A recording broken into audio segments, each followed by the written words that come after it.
नमो नमः। मैं smile national महिला पीजी कॉलेज के संस्कृत विभाग से डॉक्टर नीतू शर्मा। आज मैं आपके समक्ष यास्क द्वारा रचित निरुक्त का परिचय एवं उसमें जो वर्णित है निर्वचन, उनके सिद्धांत के विषय में चर्चा करती हूँ। देखिए, निरुक्त जो है वो वेद निधि की कुंजी मानी गई है कि वेद निधि की कुंजी है, क्योंकि निरुक्त के माध्यम से ही हम वेदों को बहुत अच्छी तरह अध्ययन कर सकते हैं। तो ये देखिए, महाभारत में भी लिखा है कि निरुक्त के प्रचार के बिना जो वैदिक कर्मकांड थे, जो वैदिक प्रचार थे, वो सब लुप्त हो गए थे। तो ये इसे देखकर यास्क ऋषि को बहुत दुख हुआ कि जो हमारी प्राचीन वैदिक सभ्यता है, वैदिक संस्कृति है, वो लुप्त होती जा रही है। तो उन्होंने, यास्क जी ने अपने द्वारा रचित निरुक्त की रचना की। अब देखिए, सबसे पहले हम निरुक्त को जानेंगे कि निरुक्त है क्या। निरुक्त जो है वैदिक साहित्य में जो वेदांग है, उसका वैदिक साहित्य में वेदांगों का अत्यंत महत्व है और जो 6 वेदांग कहे गए हैं, उन 6 वेदांगों में से एक है निरुक्त। अब हम देखें वो 6 वेदांग कौन कौन से हैं।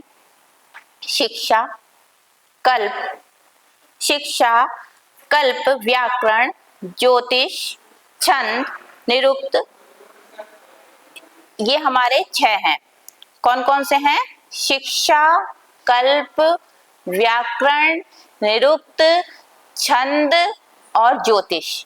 ये हमारे 6 वेदांग कहे गए हैं, जिसमें कि हम निरुक्त का ही वर्णन करेंगे विस्तार से, लेकिन हम इन 6 वेदांगों में से भी थोड़ा थोड़ा हम जान ले कि ये है क्या। शिक्षा क्या है? देखिए, शिक्षा पाणिनि द्वारा रचित है। शिक्षा जो पाणिनि शिक्षा है, उसके अंतर्गत क्या करा गया है? शिक्षा के अंतर्गत कि वर्णों का सही उच्चारण बताना, कि वर्णों को सही से उच्चारण कहाँ से होता है, उदात्त वर्ण कौन से हैं, अनुदात्त वर्ण कौन से हैं, स्वरित वर्ण कौन से हैं, और इनको किस किस के स्थान से, मुख में किस किस स्थान से इनको उच्चारित किया जाता है, और इनका सही स्थान क्या है उच्चारण करने का। ये सब बातें हमारे शिक्षा शास्त्र में, मतलब शिक्षा ग्रंथ में हमारी बताई गई है। अब दूसरा आता है कल्प। कल्प में क्या है? ये विधि और कर्मकांड से संबंध है। इसमें देखिए कि जैसे यज्ञ वगैरह होते थे, अनुष्ठान होते थे, तो इनकी कौन कौन सी विधियां होती थी और कौन कौन से इसमें कर्मकांड होते थे, तो इन सब का वर्णन है। इसमें जैसे श्रोत्र सूत्र है, ग्राह सूत्र है, धर्म सूत्र है, ये जो सूत्र हैं, इनके अंतर्गत इन सब का हमें ज्ञान प्राप्त होता है कि विधि विधान से किस तरीके से हम यज्ञ कर सकते हैं, और कोई अनुष्ठान करना चाहे तो हम उसकी क्या विधि है, ये सब हमारे कल्प ग्रंथ के अंतर्गत बताया गया है। अब आ जाता है हमारा व्याकरण। व्याकरण जो है वो भाषा के नियम से संबंधित है। इसमें क्या है? देखिए, व्याकरण तो अंग्रेजी की भी व्याकरण होती है, हिंदी की भी होती है, संस्कृत की भी व्याकरण होती है, और व्याकरण के माध्यम से ही हम सरलता से हिंदी या अपनी भाषा का ज्ञान प्राप्त कर सकते हैं। और देखिए, ये व्याकरण के माध्यम से ही हम वेदों के जो मंत्र है, उसको हम बहुत अच्छी तरह पढ़ सकते हैं, उसका अध्ययन हम बहुत अच्छी तरह कर सकते हैं। तो हमें व्याकरण का ज्ञान होना, व्याकरण के अंतर्गत हमारी यही बात आती है कि भाषा के जो नियम है, कि मान लीजिए कौन सा प्रत्यय है, कौन सी इसमें संधि है, कौन सी संधि का प्रयोग करना चाहिए, कौन से अलंकारों का प्रयोग करना चाहिए, तो इन सब का ज्ञान हमें व्याकरण के माध्यम से पता चलता है। तो ये 6 वेदांगों में व्याकरण भी आता है। अब आ जाता है छंद, क्योंकि देखिए वेद मंत्र जो है हम उसमें लय, ताल, इन सब का होना आवश्यक है वेद मंत्रों को पढ़ने के लिए। तो वैदिक मंत्र है, उसमें लय और तालों का जो ज्ञान है वो हमें छंद ग्रंथों से ही प्राप्त होता है। अगर हम छंद ग्रंथ पढ़ेंगे तो उसके अंतर्गत हमें लय युक्त जो रचना है किस तरीके से करनी है, वो सब हमें उससे ही प्राप्त होगी। अब हमारा आता है ज्योतिष। ज्योतिष क्या है? समय और खगोलीय गणना। इसमें क्या है? इसमें समय ज्योतिष में क्या होता है, हमारे जो समय बताता है कि समय किस अवधि में और किस मुहूर्त में हमें ये शुभ काम करने चाहिए, ये सब हमें ज्योतिष के माध्यम से प्राप्त होते हैं। कि वास्तुशास्त्र भी का भी ज्ञान हमें ज्योतिष के माध्यम से ही प्राप्त हो जाता है कि कौन से मुहूर्त में कौन सा अनुष्ठान करना है, कौन सा यज्ञ करना है। और क्या कहते हैं, खगोलीय स्थिति भी हमारी ज्योतिष शास्त्र से ही पता चलती है। क्योंकि देखिए ज्योतिष शास्त्र में क्या होता है, हमारे पूर्व जन्म अगर ज्योतिष विद्या हमें आती है तो हमारे जो पूर्व जन्म है उसके विषय में भी हमें ज्ञात हो जाता है। जो हमारे पूर्व जन्म है उसके विषय में भी ज्ञात हो जाता है। और हम जो इस समय आने वाले समय पे क्या घटनाएं होती हैं ये भी हमें ज्योतिष शास्त्र को पढ़ने से हमें प्राप्त हो जाता है। अब हमारा बचा निरुक्त। तो निरुक्त में क्या है, निरुक्त है हमारा शब्दों के जो अर्थ हैं और व्युत्पत्ति, इससे संबंध रखता है। क्यों? निरुक्त के अंतर्गत हमें जो शब्द हैं, शब्दों के जो अर्थ हैं, देखिए व्याकरण में तो हम शब्द की व्युत्पत्ति, शब्दों के निर्वचन बता देते हैं, है ना। लेकिन इसमें निरुक्त में हम अर्थ के आधार पर निर्वचन करते हैं। और केवल इसमें अधिकतर क्या, केवल ही वैदिक मंत्रों के जो शब्द हैं वो ही लिए गए हैं। तो इसमें क्या कहते हैं, निरुक्त में कठिन जो वैदिक शब्द हैं उनको लेकर उनकी व्युत्पत्ति, उनका निर्वचन इत्यादि का अध्ययन किया जाता है। तो हमारे ये 6 वेदांग कहे गए थे। इन 6 वेदांगों में हमारा निरुक्त जो था वो निरुक्त को ही यास्क जी ने अपनी रचना में रचित किया है। अब क्या आता है हमारा, वेदों का ज्ञान जो है वो सुगमता से प्राप्त हो सके इसलिए निरुक्त का प्रणयन हुआ।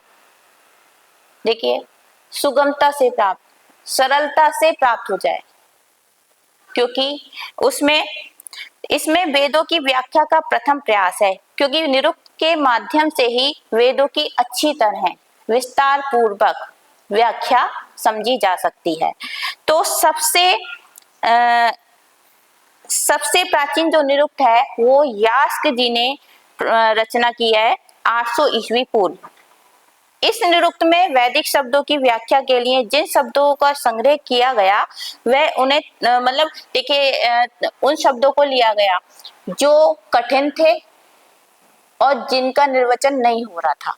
व्याकरण के माध्यम से भी उनका निर्वचन नहीं हो रहा था। और देखिए जब तक हम अगर उसको निर्वचन नहीं हो रहा है या उसकी व्याकरण नहीं निकल रही है तो हम उसको छोड़ दें, ऐसा नहीं। अगर हमने उस समय उसको छोड़ दिया तो आने वाला समय, आने वाली पीढ़ी जो है वो जो हमने रचना की है उन्हीं के आधार पर आगे खोज होती रहेंगी और उन्हीं को और अच्छे अच्छे ढंग से प्रस्तुत किया जाएगा। लेकिन जिन शब्दों को हमने छोड़ दिया है वो तो सारे शब्द हमारे दब गए। और उन शब्दों का दबने का मतलब है बहुत सारे जो वैदिक मंत्र हैं वो भी हमारे लुप्त हो गए, है ना। तो वो अब इसमें निरुक्त में ये बात पर बल दिया गया है कि आप किसी भी तरीके से निर्वचन करो, चाहे वो कैसे भी शब्द हो उनकी आप निर्वचन करो।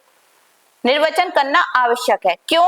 अगर जब तक हम उन शब्दों की निर्वचन नहीं करेंगे, उन शब्द की व्याख्या अच्छी तरह नहीं करेंगे तो वो शब्द हमारे दब जाएंगे और वो ऊपर तक नहीं आएंगे और वो लोगों की समझ में नहीं आएंगे। वो वैदिक मंत्र तो भूल चुके होंगे, है ना। तो हमें उन शब्दों को भी लेना चाहिए, चाहे हम उसके अर्थ के आधार पर उसकी निर्वचन करें या उसकी वाक्य की सदृश्यता के आधार पर हम उसकी व्याकरण करें या निष्पत्ति करें, वो करें निर्वचन। लेकिन हमें निर्वचन जरूर करना है। इसमें यास्क जी ने इस पे ज्यादातर इसी बात पर बल दिया है। तो शब्दों की व्युत्पत्ति करना, देखिए इसमें क्या है, एक इसको शब्दों का संग्रह जो किया गया वह 3 भागों में बांटा, है ना। उसको जो पूरा निरुक्त था उसको जो संग्रह किया उसको निघंटु भी कहते हैं। निघंटु एक शब्दकोश की तरह ही है, लेकिन इस शब्दकोश में, इस निघंटु में वैदिक के कठिन शब्दों को, वेदों में से जो कठिन शब्द हैं जिनका निर्वचन व्याकरण के माध्यम से नहीं हो रहा था, उन शब्दों को उठाया और उनको एकत्रित करके इस निरुक्त में वर्णित किया और उसका निर्वचन निकाला। चाहे वो अर्थ के आधार पर निकाला और उसकी वाक्य की सदस्यता के आधार पर निकाला। लेकिन उसका उन्होंने अपने इस निरुक्त में जो इकट्ठे शब्द किए, वैदिक शब्दों को जो इकट्ठा किया, उन्हें 3 भागों में विभक्त कर दिया। पहला है देवत कांड, और दूसरा है नैगम कांड, और तीसरा है नैघंटु कांड। तो महर्षि यास्क जी ने इसको, देखिए कोई भी हम ग्रंथ बड़ा होता है तो हम उसको भाग देते हैं, है ना, उसको बांट देते हैं, चाहे वो अध्याय में बांटे, कांड में बांटे, खंडों में बांटे। तो इन्होंने कांडों में बांटा, और कांड को भी उन्होंने पादों में बांटा है। तो यास्क की रचना जो है पूर्ववर्ती अनेक, यास्क की रचना में क्या है, यास्क की रचना में पूर्ववर्ती जो अनेक निरुक्तकार हैं उनके मत भी इकट्ठे किए हैं। निरुक्त में जो अन्य निरुक्तकार हैं उनके भी मत इकट्ठे किए, मत डाले हैं, और उसको भी समझाया है, और उसका निषेध करके अपनी बात को भी बल दिया है निरुक्त उन्होंने, यास्क जी ने। तो इसलिए एक निरुक्तकार होने के कारण महर्षि यास्क का मत क्या है, वो निश्चित मत है कि चाहे क्या है, निश्चित मत कि वो चाहे वे वैदिक हो या लौकिक हो अथवा रूढ़ी हो, उन शब्दों की व्युत्पत्ति धातु से होती है। इस कारण प्रत्येक कठिन शब्दों की व्युत्पत्ति करना चाहिए, चाहे वो लौकिक हो, वैदिक हो या रूढ़ी हो, है ना। उन शब्दों की व्युत्पत्ति क्योंकि धातु से ही होती है, तो उनका क्या कहते हैं, व्युत्पत्ति करनी चाहिए उन शब्दों की, चाहे वो कठिन शब्द हो, उनकी व्युत्पत्ति करनी चाहिए, करना चाहिए। मंत्र की व्याख्या करते हुए कभी भी ऐसा नहीं सोचना चाहिए कि निर्वचन ना किया जाए, है ना। कभी ये नहीं सोचना चाहिए कि कठिन शब्द है, इसका नहीं हो रहा है तो इसको ऐसे छोड़ दो, नहीं, इसको करना चाहिए। जैसे कि निरुक्त में बताया गया है यास्क ने कि चाहे वो अर्थ के आधार पर करो, या फिर वाक्य में जो मान लो वाक्य का पूरा अर्थ निकल के आ रहा है, और उस वाक्य में कोई ऐसा एक कठिन शब्द है जिसके निर्वचन नहीं निकल रहा है, तो उस वाक्य को पढ़कर पूरा जो उस वाक्य का अर्थ निकल रहा है उसके आधार पर आप इसका निर्वचन, उस शब्द का निर्वचन कर सकते हैं। तो अतः एकमात्र शब्दार्थ का ध्यान रखते हुए ही शब्द के सम्यक परीक्षा करनी है। आप कहते हैं व्याकरण शास्त्र में जो कल्पित संस्कार है, संस्कार जैसे प्रकृति, प्रत्यय, है ना, आदि की जो विभाग है उन पर विशिष्ट ध्यान ही देना चाहिए। यदि शब्द में धातु का अर्थ कल्पित शब्दार्थ से अलग है तो उस स्थिति में उस शब्द की किसी के जिस रूप के साथ सदस्यता दिखाई दी जाए उसी के से ही अर्थ व्युत्पन्न कर दिया गया। मतलब क्या है इसमें कि यदि शब्द में धातु का अर्थ मान लीजिए कल्पित है, कल्पित शब्दार्थ से अलग है, जो कल्पना की है उससे भी अलग है, तो उस स्थिति में उस शब्द की किसी के जिस रूप के साथ सदस्यता दिखाई दे रही है, जिसके साथ भी उस सेंटेंस में, उस वाक्य में दिखाई दे रही है, उसी से व्युत्पन्न कर दिया जाए, ये बताया गया है। जैसे निघंटु शब्द है, निघंटु शब्द की व्युत्पत्ति जो है, निर्वचन जो है, हंस से भी हुआ है, गम से भी हुआ है और ह्री से भी हुआ है ना। इन धातुओं से अलग अलग उसका निर्वचन किया गया है। तो ये भी एक उदाहरण के तौर से बता रही हूँ कि निघंटु को आप देख लीजिए, इसमें निरुक्त में जो निघंटु शब्द है, निघंटु शब्द की एक ही धातु से निर्वचन नहीं किया है, उसमें ह्री से भी किया है, गम से भी किया है और हंस से भी किया है। तो मतलब यह है कि किसी भी धातु उसमें किसी भी प्रयोग से, किसी भी प्रकार से सादृश्य के आधार पर निर्वचन किया जाए। अब यास्क निर्वचनों की व्याख्या में बाधक ना मानते हुए व्याख्या का साधक मानते हैं। यास्क जो है निर्वचनों को व्याख्या का बाधक ना मानकर क्या मानते हैं, साधक मानते हैं कि अगर निर्वचन होंगे तो सुगमता से, सरलता से हम उसका अध्ययन कर सकते हैं मंत्रों का। तो इससे ये पूर्ण रूप से स्पष्ट हो जाता है कि निरुक्त का प्रथम कार्य क्या है, निर्वचन प्रस्तुत करना, है ना। निरुक्त का प्रथम कार्य है निर्वचन प्रस्तुत करना, चाहे वो कैसी भी स्थिति में किया जाए। अब चाहे उसके अर्थ में बाधक ही हो, है ना, चाहे उसके अर्थ में बाधक हो। यास्क जी ने बताया कि जो पद है यास्क ने बताया कि वैदिक शब्दों का संग्रह जो है निघंटु है। वैदिक शब्दों का जो शब्दकोश है वैदिक मंत्रों से जो बटोर बटोर के एकत्रित किया गया है वे और वेदों से चुना गया है। निघंटु में शब्दों के 4 भाग विभाजित किए हैं। निघंटु में शब्दों को 4 भागों में विभाजित किया है। नाम, आख्यात, उपसर्ग, निपात। नाम प्रकृति है। नाम से क्या होता है, प्रकृति का पता चलता है। चाहे वो नाम जैसे कि आप साधारणतया किसी का भी नाम ले लीजिए, बालक भी कह सकते हैं या नाम ले सकते हैं, सीता ले सकते हैं या गीता ले सकते हैं, कुछ भी नाम ले सकते हैं। तो ये क्या हुआ, नाम है ना, नाम के अंतर्गत आता है। ये स्त्रीलिंग भी हो सकता है, पुल्लिंग भी हो सकता है और ये नपुंसकलिंग भी हो सकता है। आख्यात क्या होता है, वो कृतवाच्य है, कर्मवाच्य है और भाववाच्य होता है ना। जो वो है आख्यात जो होती है वो कृतवाची होती है, भाववाचिक होती है, कर्मवाची भी होता है। तो ये जैसे क्या है, ये है भाव प्रधानम आख्यातम। तो अब आता है उपसर्ग।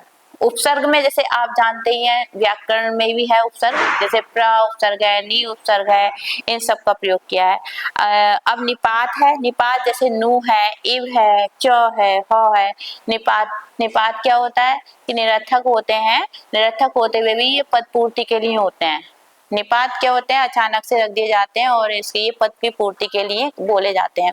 क्योंकि देखिए निपात में क्या होता है कि मान लीजिए वैदिक मंत्र जो थे वो हम लय ताल से गाते थे, उसमें छंदों का प्रयोग होता था। तो छंदों में मान लीजिए कोई मात्रा पूरी नहीं हो रही है ना, तो हम ऐसे शब्दों को उसमें आवश्यकता भी नहीं है, फिर भी हमने 1-2 शब्द ऐसे उसमें डाल दिए उस वाक्य में, उस मंत्रों में, जो कि वो निरर्थक है। उसका कोई अगर हलक हटा दिया जाए तो ऐसा नहीं है कि उसका कोई अर्थ पर उसका कोई असर पड़ेगा, नहीं। लेकिन वो छंदों की मात्रा पूरी करने के लिए, छंदों की पूर्ति के लिए वो शब्दों को वहां रख दिया जाता था। तो वो निपात होते हैं, जैसे कि नु है, इव है, च है, ह्र है। तो ये सब हमारे निपात के अंतर्गत आते हैं। नाम और आख्यात ये क्या है, अर्थबोधक होने के कारण प्रधान है। अधिकतर नाम और आख्यात इन दोनों का ही अधिक महत्व होता है ना, क्योंकि नाम की आवश्यकता बहुत है और उसके बाद आख्यात क्या होता है, भाव प्रधान होता है। इसमें धातु इत्यादि जोड़ी जाती हैं, जैसे गम है और गम इत्यादि जो है ये धातुओं का प्रयोग होता है।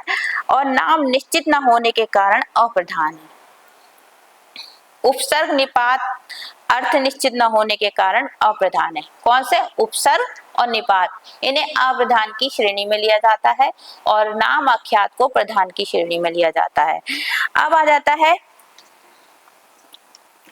नाम आख्यात में आख्यात को प्रधानता मिलेगी। अगर हम नाम और आख्यात दोनों को देखें तो हम आख्यात को प्रधानता देंगे, है ना।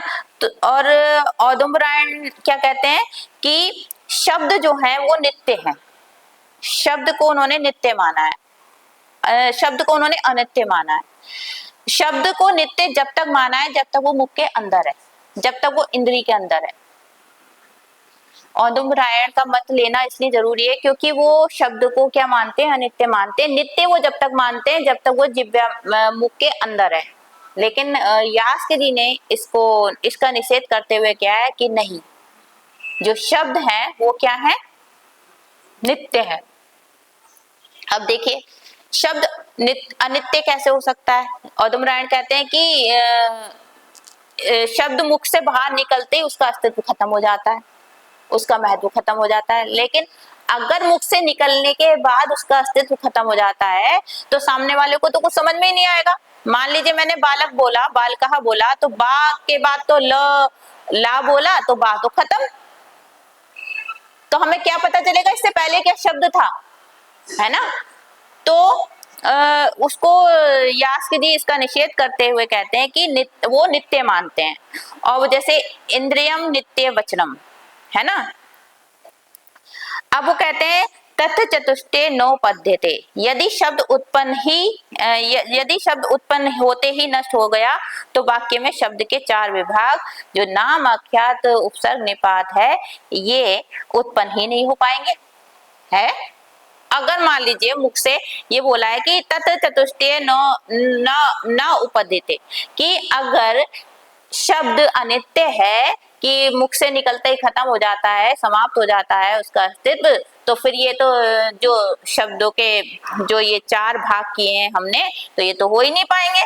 क्यों? सेंटेंस हमारा पूरा, वाक्य हमारा पूरा बन ही नहीं पाएगा, शब्द हमारा पूरा बन ही नहीं पाएगा। तो जैसे राम विद्यालयम गच्छति, तो यदि वाक्य बोला जाएगा तो राम के बाद विद्यालय बोलने पर राम का अस्तित्व खत्म हो जाएगा, और गच्छति बोलने पर राम का विद्यालय, तो इसलिए शब्द को नित्य माना है। और ये जो औदुंब पुराण का मत है इसका खंडन किया है यास्क जी ने। अब कहते हैं कि आगे बोलते हैं कि 6 उन्होंने षड विकार बताए हैं कि क्रिया जो है नाम आख्यात जो बताया था हमने, आख्यात, वो हम आख्यात को हम क्रिया भी कह सकते हैं। जो षड विकार हैं यानी जो क्रिया हैं, आख्यात हैं, उनको 6 प्रकार मानते हैं। लेकिन मैंने इसलिए आख्यात को इसलिए लिया है क्योंकि नाम और आख्यात को हम देखें तो हम सबसे पहला जो प्रधान मानेंगे हम आख्यात को मानेंगे, और अगर हम चारों को लें, नाम, आख्यात, उपसर्ग, निपात, तो हम नाम और आख्यात को प्रधान मानेंगे, उपसर्ग, निपात को अप्रधान मानेंगे। तो हम आख्यात, क्योंकि इसमें पूरे निरुक्त में ज्यादातर धातु से जो धातु हैं उन्हीं पे ज्यादा बल दिया है, तो क्रिया जो है उसके 6 प्रकार मानते हैं। वात्स्यायनी के अनुसार षड विकार यानी षड भाव विकार, तो इनको 6 भागों में विभक्त किया है। जायते, जो क्रिया है वो जायते का मतलब है उत्पत्ति यानी पूर्व भाग के प्रारंभ को कहती है, और अपर भाग को ना तो कहती है ना ही उसका निषेध करती है। जायते के अंतर्गत मतलब जैसे जैसे कोई शब्द उत्पन्न हुआ और उत्पन्न होने की जो स्थिति है, तुरंत उत्पन्न होने की जो स्थिति है वो जायते के अंतर्गत आती है। अब आ जाता है अस्ति है, भाव हो चुकी है ना, उत्पन्न हो चुकी है, तो पदार्थ की स्थिति भाव को कहता है, यहाँ वस्तु उत्पन्न हो चुकी है। अब विपरिणमते यानी परिणित होना, स्वभाव है ना, अपने स्वरूप से अपरिवर्तित, मतलब जो रूप है वो तो वैसे ही रहेगा, लेकिन उसको परिवर्तन, उसके खंडों को, वस्तु का जो विकार है उसको कहते हैं। जैसे अब मान लीजिए चांदी की कोई चीज ले लो, चांदी के हमने विपरीत, जो एक बड़ी सिल्ली थी उसको हमें परिवर्तित कैसे कर दिया, उसका खंडन कर दिया, उसे तोड़ दिया, तो वो 2 भागों में हो गया, है ना, उसका विकार परिवर्तित हो गया, है ना, विकार परिवर्तित हो गया, लेकिन उसका जो स्वरूप था वो तो एक ही रहा ना, उसका जो रूप था वो विभाजित हो गया, लेकिन उसका जो चांदी तत्व था, है ना, वो दोनों भाग है तो वो चांदी के ही, तो उसके स्वरूप में परिवर्तन नहीं आया। उसके स्वरूप यानी चांदी वही रहेगी, लोहा पीतल तो नहीं बन सकती, सोना तो नहीं बन सकती, क्योंकि हमने चांदी के ही 2 टुकड़े किए हैं, चांदी की सिल्ली के 2 टुकड़े किए हैं, उसके रूप में परिवर्तन आ गया, लेकिन स्वरूप में परिवर्तन नहीं आया। उसके विकार, उस वस्तु के जो विकार है उसको कहते हैं, विकार उत्पन्न हो गया। अब आ जाता है वर्धते यानी बढ़ना, अपने अंगों या स्व संबंध पदार्थ जो है उसमें वृद्धि को कहते हैं। जैसे शरीरेण वर्धति, विजयन वर्धते, है ना, शरीरेण वर्धते, शरीर बढ़ रहा है, विजय बढ़ रही है, तो ये इस सब को वर्धते यानी बढ़ना। अपेक्षिते, हाँ, ह्रास, है ना, अपेक्षा होना, वर्धते का ये सीधा विपरीत है, जैसे वर्धते बड़ा, अपेक्षिते घटा, ह्रास हो गया उसका। अब उसका जाता है विनश्यति माने विनाश। ये क्या होता है, अंतिम भाग होता है कि उसका पूरा जैसे लुप्त हो गया, लोप हो गया, तो अंतिम भाग के प्रारंभ को कहते हैं। जो अंतिम भाग बिल्कुल खत्म होने वाला है, खत्म होने जा रहा है, उसको हम कहते हैं विनश्यति। ये पहले के भावों को ना कहता है और ना ही उसका निषेध करता है। जो पहले जो कुछ हो चुका है ना उसको कहेगा ना उसका निषेध करेगा। अन्य भाव इन्हीं के अवंतर भेद हैं जिनका निश्चय वचन अर्थात प्रसंग या मंत्र के अनुसार कर लेना चाहिए। अब आ जाता है हमारा निर्वचन के सिद्धांत, है ना। तो निर्वचन के सिद्धांत देखिए हमारे जो है निर्वचन के सिद्धांत द्वितीय अध्याय में है निरुक्त के, तो उसमें अर्थ निर्वचनम यास की दृष्टि से शब्द के 3 प्रकार, शब्दों को हम 3 प्रकार से के माध्यम से दे सकते हैं, जैसे प्रत्यक्ष वृत्ति है, परोक्ष वृत्ति है, अति परोक्ष वृत्ति है। देखिए प्रत्यक्ष वृत्ति में क्या होता है, इसमें उदात्त और स्वर, उदात्त आदि जो स्वर होते हैं और जो प्रकृति होती है साफ साफ प्रत्यक्ष दिख रहा होता है, तो हम इसकी व्याकरण निकाल लेते हैं, तो उनका निर्वचन भी सीधे सीधे से व्याकरण के द्वारा हो जाता है ना। तो प्रत्यक्ष वृत्ति से साफ साफ पता चला प्रत्यक्ष जो सामने दिख रहा है हमें, इसमें उपसर्ग भी साफ साफ दिख रहा है, प्रत्यय भी साफ साफ दिख रहा है इसमें, और संधि भी साफ साफ सामने दिख रही है, तो हम व्याकरण के माध्यम से इसकी निर्वचन हम सीधे सीधे कर सकते हैं। लेकिन आ जाता है परोक्ष वृत्ति।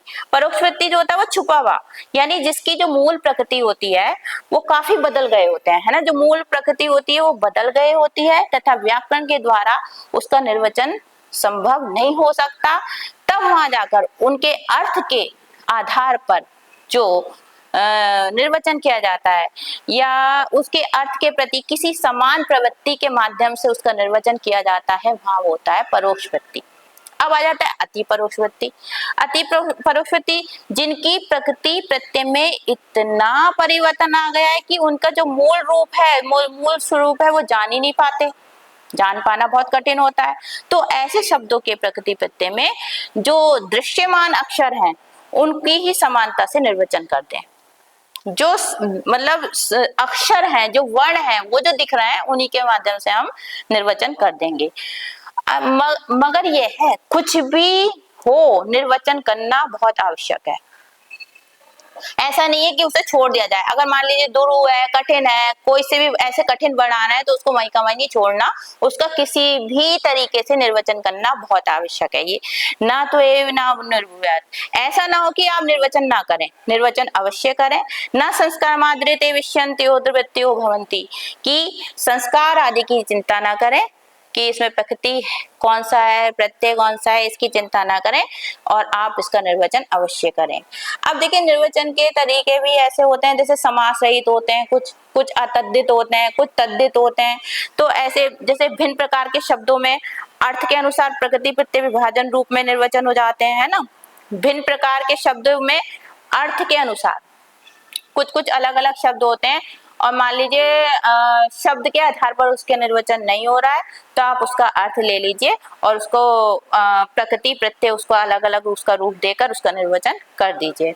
कुछ धातुएं होती हैं द्विप्रकृतिक होती हैं, उसमें अलग अलग शब्द बनते हैं, उसका निर्वचन भी करना चाहिए। जैसे कुछ शब्द ऐसे होते हैं, देखिए हम अगर थोड़ी सी दूरी पर दूसरे शहर में भी जाएंगे तो हमारी जो भाषा है वो परिवर्तित हो जाती है, चाहे वो हिंदी ही क्यों ना हो। अब जैसे कहीं कहीं हम देश इत्यादि के उससे भी हम उसका निर्वचन कर सकते हैं। जैसे कंबल भोज है, कहीं कहीं कंबल भोज से होता है, कहीं कम्ब भोज से होता है, तो इनका अलग अलग प्रकार से भी निर्वचन कर सकते हैं। तो देखिए अभी निर्वचन जो यास द्वारा जो रचित निरुक्त है उसको केवल वही अधिकारी है उसको पढ़ने का जो इच्छुक हो, जो जिज्ञासु हो और जिसके अंदर बुद्धि हो। देखिए अल्प बुद्धि वाला भी इसको नहीं पढ़ सकता, क्योंकि उसको व्याकरण इत्यादि बहुत अच्छी तरह आनी चाहिए, और जब तक उसके अंदर जिज्ञासा नहीं होगी जब तक भी वो नहीं पढ़ सकता निरुक्त। क्यों? अंदर से गुरु के पास जाने की इच्छा हो और गुरु से पढ़ने की इच्छा हो, जिज्ञासा हो कि कोई भी चीज है हम उसको अच्छी तरह कैसे पढ़ें, उसके था तक कैसे जाएं। तो जब तक अंदर से जिज्ञासा नहीं होगी जब तक वो अच्छी तरह से निरुक्त नहीं पढ़ सकता। तो निरुक्त पढ़ने का अधिकारी वही है जो जिज्ञासु जिसके अंदर हो, जो तीव्र बुद्धि वाला हो। तो आज का हमारा जो विषय था वो यहीं समाप्त हुआ। आगे मिलेंगे अगले व्याख्यान में।